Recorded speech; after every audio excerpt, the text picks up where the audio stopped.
Special ఏంటంటే ఎవరెవరు arrest అవుతారు ఏంటి ఇవన్నీ ఒక ఆస్పెక్ట్. ఇప్పుడున్నటువంటి లెక్కల ప్రకారం అందులో ఎవ పేర్లు అంటే ఏ ఏ సంస్థలు ఏంటి అన్నటువంటి పేర్లు తీసుకొచ్చారు. దాని ప్రకారం చూసుకున్నప్పుడు జగన్ పేరు ఇంకా చేర్చలేదు. ప్రస్తుతం కసిరెడ్డి ఈ కాన్సెప్ట్లోనే నడుస్తుంది.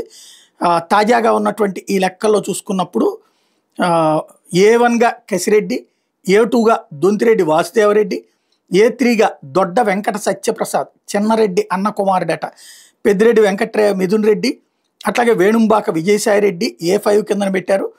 అలాగే సజ్జల శ్రీధర్ రెడ్డి వెంకటలక్ష్మిరెడ్డి కుమారుడు, అలాగే ముప్పిడి అవినాష్ రెడ్డి, తర్వాత బూనేటి చాణక్య, తుకేకుల ఈశ్వర కిరణ్ కుమార్ రెడ్డి, అలాగే Sheikh Saif Ahmed, Volvik multi venture private limited, క్రిపాటి ఎంటర్ప్రైజెస్ ప్రైవేట్ లిమిటెడ్, నైస్నా మల్టీ వెంచర్ ప్రైవేట్ లిమిటెడ్, ట్రిఫర్ ఎంటర్ప్రైజెస్ ప్రైవేట్ లిమిటెడ్, విక్సో ఎంటర్ప్రైజెస్ రిజిస్టర్డ్ చిన్న ఎంటర్ప్రైజెస్, డికార్ట్ లాజిస్టిక్స్ ప్రైవేట్ లిమిటెడ్, టెక్కర్ exports and imports private limited, Deepak enterprises, Vishal enterprises, Lavish enterprises, కీరాజ్ ఎంటర్ప్రైజెస్, అరియో services private limited, easy load network private limited, Balaji trading, Leela distillery private limited, అలాగే Adan distillery private, new mango gold and jewellery private limited,